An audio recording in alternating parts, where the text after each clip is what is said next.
Get in. Let's go for a ride. I want to take you on a little trip around my town, down a few of the wide-open roadways. We caught them at a perfect time of day. The city is still sleeping and the roads are mostly empty. It's during these quiet times we can see how the roads actually work. We've got a corner coming up here, but the main road continues this way for a bit before turning right. To the north, we continue around the city, but the exit on the right is actually for drivers continuing left towards the west. Curious. As we come through this lovely pass to see the city laid out before us, we come to the same issue.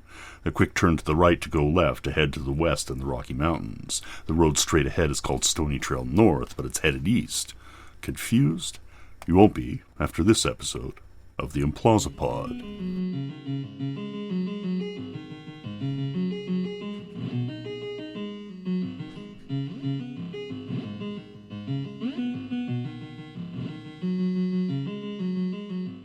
Welcome to the Implausipod, a podcast about the intersection of art, technology, and popular culture.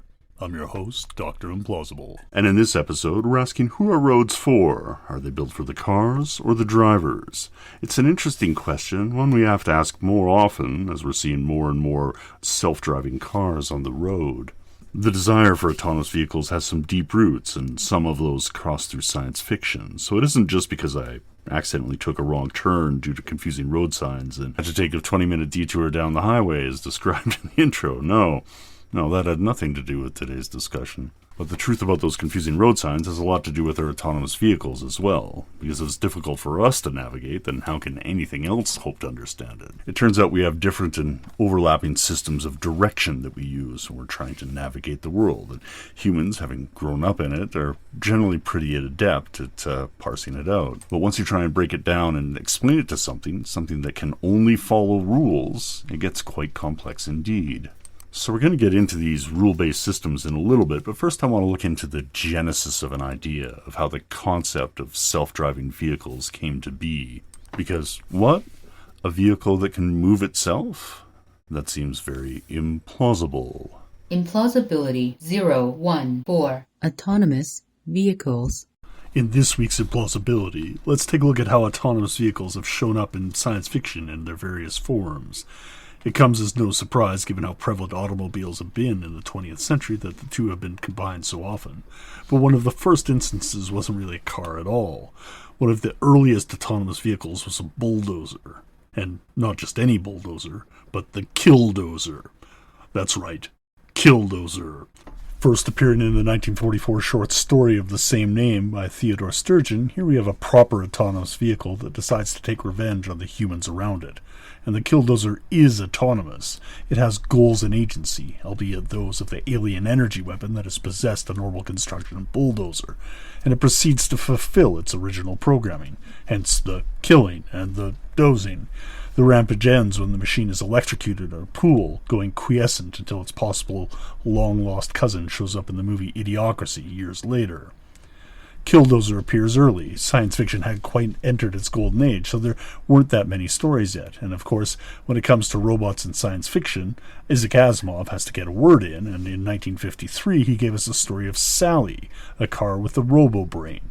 In fact, in this world, the only cars that are allowed are the ones that have robo-brains, as humans are not trusted behind the wheel, so to speak, as the wheel no longer really exists.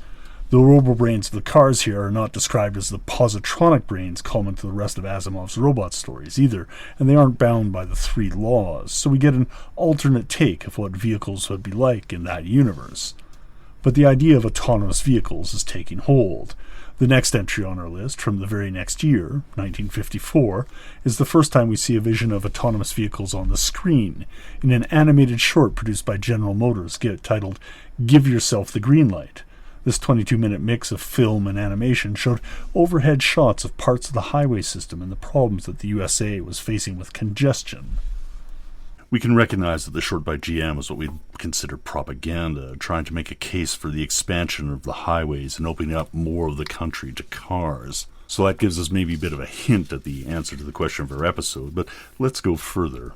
The push for highways really kicks into high gear a little bit later in the decade, when Disney released Magic Highway USA, directed by Ward Kimball and airing on the Disneyland TV series in May of 1958. This animated short depicted how the automobile of the future would fit within society, and it follows along the line of the GM video we just mentioned by framing things about the highway, though centering on the individual within the car. Here, the autonomous vehicle is coupled with an autonomous driver, forming a complex, almost cybernetic assemblage that we'll have to dig into more in a little bit.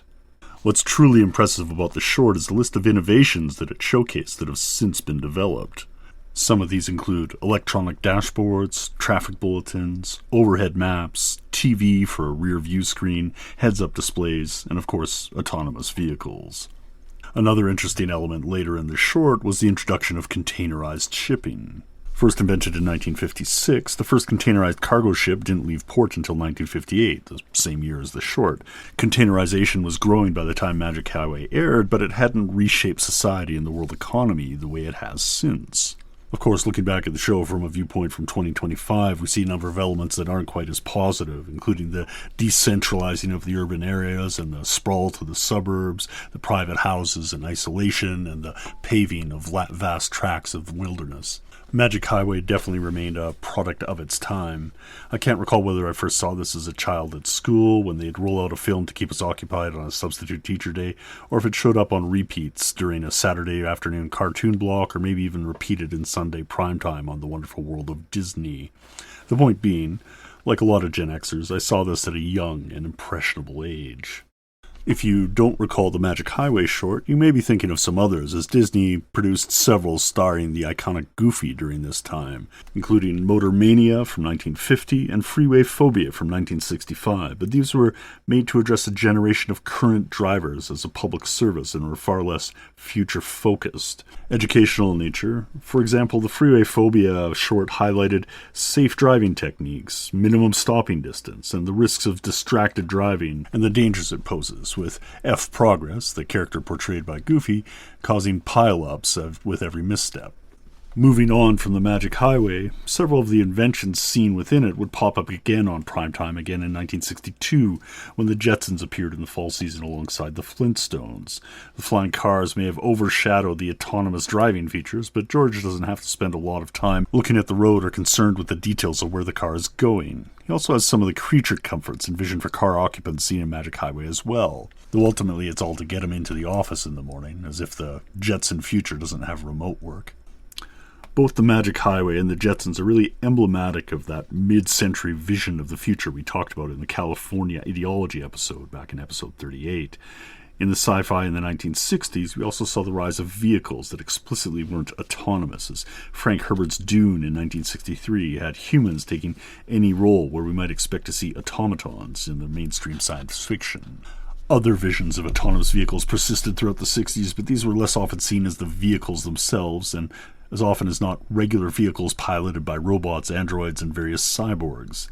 The 1970s was the era of the cyborg, with Steve Austin, the $6 Million Man, appearing in primetime during the early part of the decade, and the Bionic Woman soon followed, along with Deathlock's Cyborg and a host of man-machine hybrids in the comics pages. We'll take a look at the $6 Million Man's legacy soon enough, though that might be in early 2026, as the schedule currently looks like. It was in the 1980s when autonomous vehicles made their real big push into the current cultural consciousness. First and foremost of these was Knight Rider, produced by Glenn A. Larson and airing on NBC in primetime beginning in 1982, and starring David Hasselhoff, pre-Baywatch and Cheeseburgers, fighting crime at the behest of a billionaire while partnered with an autonomous vehicle named KITT, short for Knight Industries 2000. KITT was a modified Trans Am with a custom front plate that had a moving red light, which was the semiotic code for intelligent machines in the 70s and 80s, though their motives might be suspect, depending on if you were dealing with HAL 9000 or the Cylons of BSG. KITT is basically a mobile supercomputer that happens to have the shell of a car around it, and is generally described during the show as having cybernetic logic.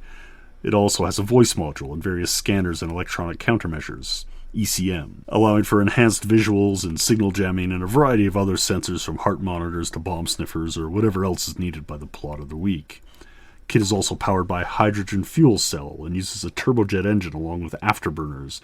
There's also a host of offensive and defensive weapons, ejector seats, blenders, and beer coolers, and whatever else. KITT kind of had it all. Seriously, Hasselhoff is often a liability compared to KITT, the Inspector Gadget to KITT's Penny, but still able to do the odd task that KITT couldn't get done. As is the way of sci-fi series, we also got the dark side doppelganger to kit. Carr, that's spelled Karr, appeared in Season 1, Episode 9 titled Trust Doesn't Rust. Carr proved popular enough for a return appearance in Season 3 as well. Evil goatee and all. The Samaritan to the machine, the lore to Kit's data. Carr was a prototype version of Kit's design, programmed for self-preservation, and a lot more hostility. When they faced off, Kit was able to win due to moxie. Good thing that subroutine was programmed in. As is the Hollywood way, seeing somebody else's cool idea and trying to copy it to cash in, Larson would try to repeat a success with a Tron-inspired series called Automan in 1983, but this failed to capture an audience with poor scripts, rough special effects, and high costs, dooming it to an early cancellation. We'll look deeper into Tron during our next episode, but I don't think we're going to talk much more about Automan at all. Implausibility 50% complete.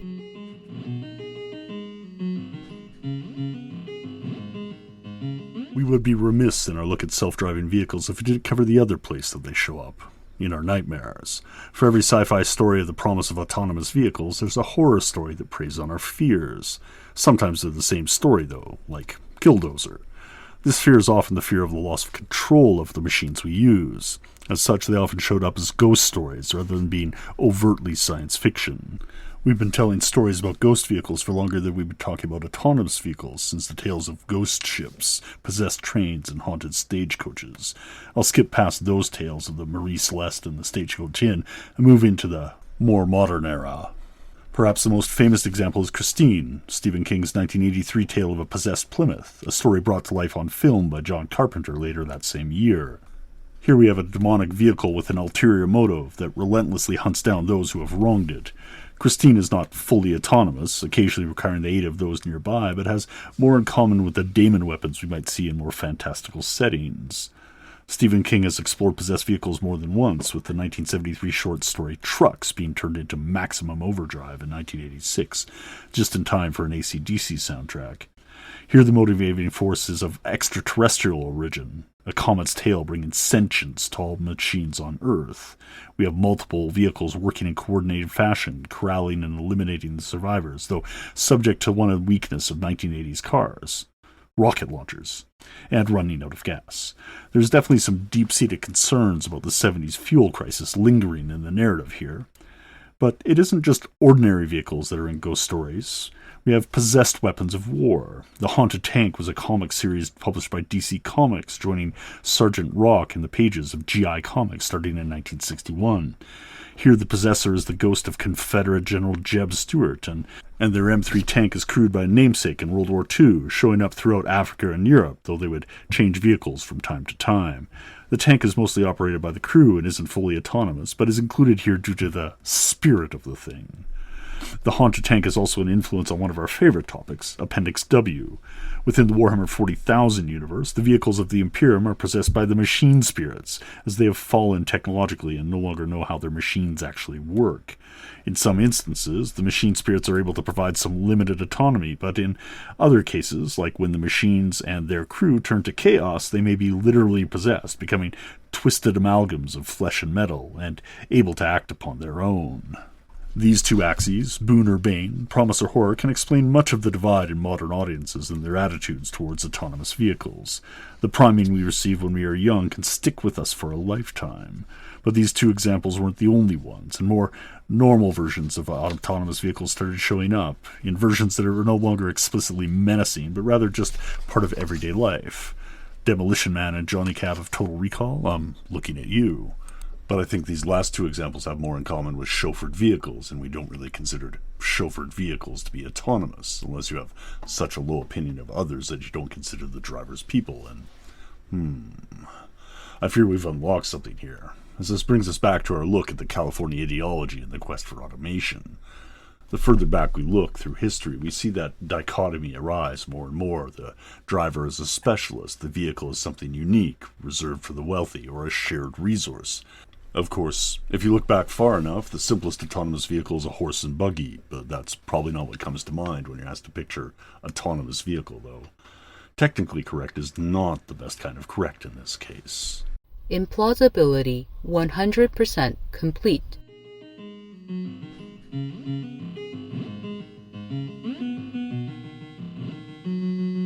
So what brought us here? Well, a few things, not least of which is me getting lost on the freeway. Often on the internet in discussion of autonomous vehicles, you'll hear people asking, who asked for this, as if the idea of an autonomous vehicle is inconceivable. But, as I hope to have shown, there's some deep-seated roots for it, not just in the fantastical realms of science fiction, but also in pop culture more generally, as well as in traditional media. It turns out that people have been asking for this for a long, long time. We often preach for an empathetic view of technology, to consider the potential uses and needs of people other than ourselves when examining tech and wondering why it is the way it is. Our exploration of autonomous vehicles is no different. Personally, I don't have one, and I'm not in a position to acquire one anytime soon either. This does not mean we can't examine the technology, though. Now that we're well on the way where that implausibility may become a reality, let's take a look at the state of the art in our present. And here we find there's a little bit of a challenge. But this challenge is one of bounty, fittingly for this harvest season. There's so many stories now of self-driving cars, as well as buses, trucks, taxis, and all manner of related vehicles, that it's hard to narrow down and focus on the key elements of the story. In part, that's one of the things that led to the delay of this episode. I got lost on the freeway back in May of 2024 and started drafting this as I was exploring why. We'll get into the conclusion of that tale in a little bit, but as I started looking at the reasons and how the challenges I was facing as a driver are similar, yet amplified for designers of navigation systems or anything that needs to interface with our roads, the volume of stories steadily increased. I was trying to stay streets ahead, but kept losing the race with every new twist and turn. So rather than try and encapsulate everything, let's try and see what this implausibility really means for humans in an age of self-driving cars. As seen with the Disney example of the Magic Highway, there's an idea that the vehicles on the roadways can become fast and more efficient the more we relinquish control over to machine-controlled systems. We do this in some areas currently, often in flight or on the oceans, trusting our travel to machine-calculated systems. In our forthcoming Appendix W episode on Joe Haldeman's The Forever War from 1973, we can see how these ballistic systems were trusted as able to calculate the necessary travel faster than any human could react. Even Han Solo trusted the nav computer when calculating the jump to hyperspace, even if he punched the electronics a couple times just for good measure. This desire to take the wheels out of our hands is ultimately an issue of trust. Trust that we can't do it correctly ourselves, or at least other people suck as drivers, I'm okay, which we can see in the Californian ideology we talked about earlier. There, the cult of acceleration, or cult of speed, from the era of the Italian futurists through till now, sees the ability to move faster as being a desirable end in and of itself, by any means necessary. And we find that some people aren't opposed to that moving fast can even be intoxicating and fun if it's done in a controlled manner. The public's fascination with roller coasters in the early part of the 20th century was noted by Walter Benjamin, and that fascination has continued with zip lines, skydiving, bungee jumping, and other high-speed pursuits. So how do we achieve this, reach those speeds that we find enjoyable, or even necessary if we're forced to travel on the freeways in order to accomplish what we need to? Well, there's something interesting that happens when we get behind the wheel, and it turns out we have a lot more in common with Colonel Steve Austin than you might think. Let me introduce you to the idea of an assemblage. We're exapting this term a bit from the work of the philosopher and anthropologist Bruno Latour. Latour was working on attempting to describe the way both humans and non-humans interact. For him, this is a problem that expanded out of his work in the field of science studies, an interdisciplinary field of the humanities that looks at the way scientists go about doing science. This is work he published in Laboratory Life in 1979 along with Steve Woolgar, and it's a tricky question. How do you use similar terminology to describe how humans interact with their technology? One way is to look at how they relate to one another. For Latour, this science of relations, or sociology of translation, only works if everything was flat and dissimilar things were treated symmetrically. This has led to people looking at the world in terms of a flat ontology. You can look at the technology not on its own, but in the hands or control of its wielder or user. This combined entity is different than the entity on its own. To paraphrase Latour's own words in terms of what we're talking about here, it could be best understood as car, or person, or car person. It matters not. The truth is you're a very different person behind the wheel. Now, Latour was talking about guns in his original quote, but we can see how easily it applies to what we're looking at when it comes to cars. If you recall way back to episode 12, we talked about that feeling of connection that you have when you're holding a technology in your hand. It's the same way that you can almost sense the edges of the vehicle when you're driving in it. This connection leads us back to cybernetics, but we're not quite there yet, where the rigors of Shadowrun and Cyberpunk were hooked directly into their vehicles. But while these future cybernetic assemblages, these metaphorical car humans, may be able to exist on the faster roadways, what do the rest of us do right now? We've gone from human-scale roads interacting with draft animals of various sorts at what are fundamentally still human speeds, but as we've scaled up the speed, the interactions have gotten fundamentally more dangerous and the overlapping systems have grown apart. How do we keep it all together?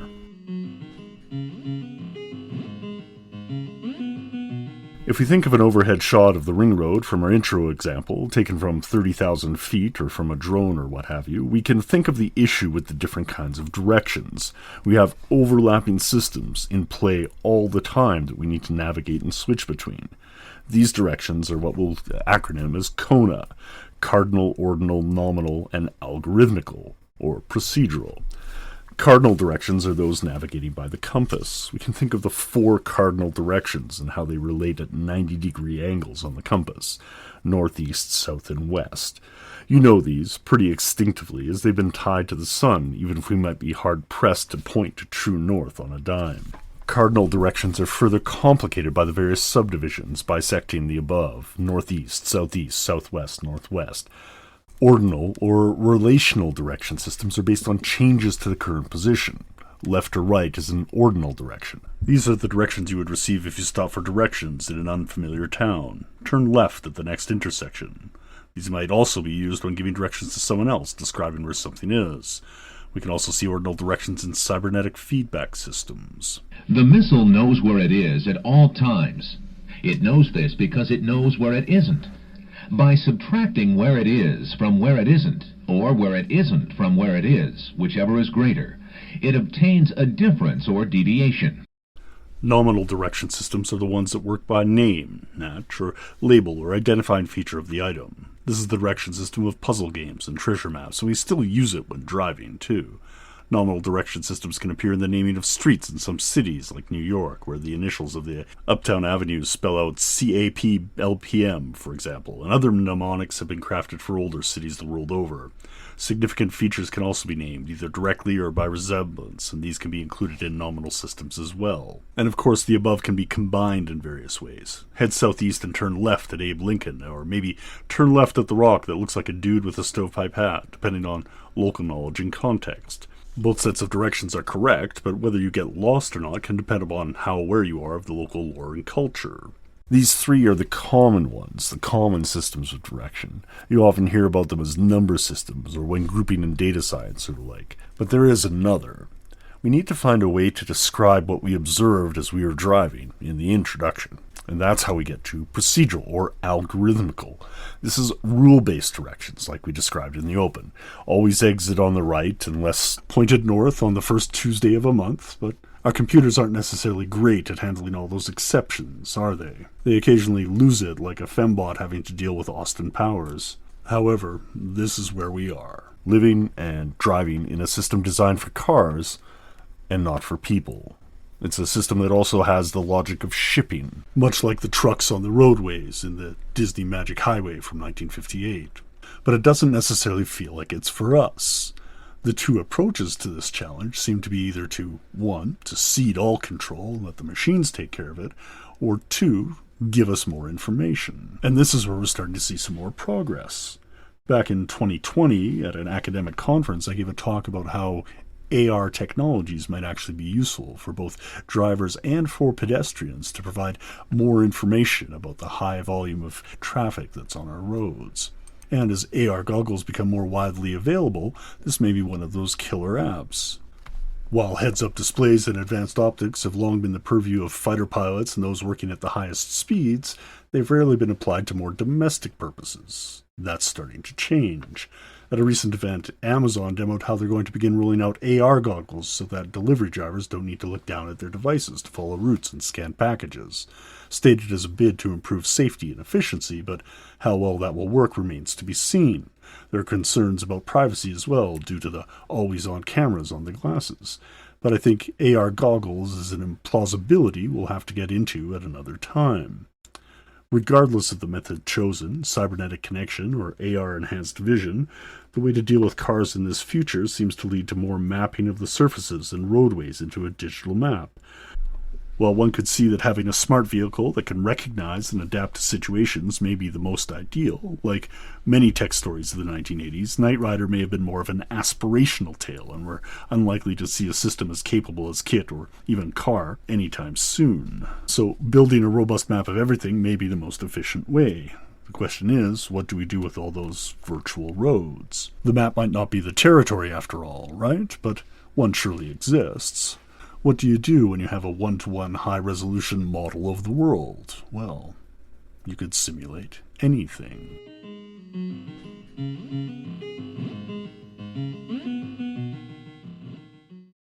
Once again, thank you for joining us on the Implausipod. I'm your host, Dr. Implausible. You can reach me at drimplausible at implausipod.com, and you can also find the show archives and transcripts of all our previous shows at implausipod.com as well.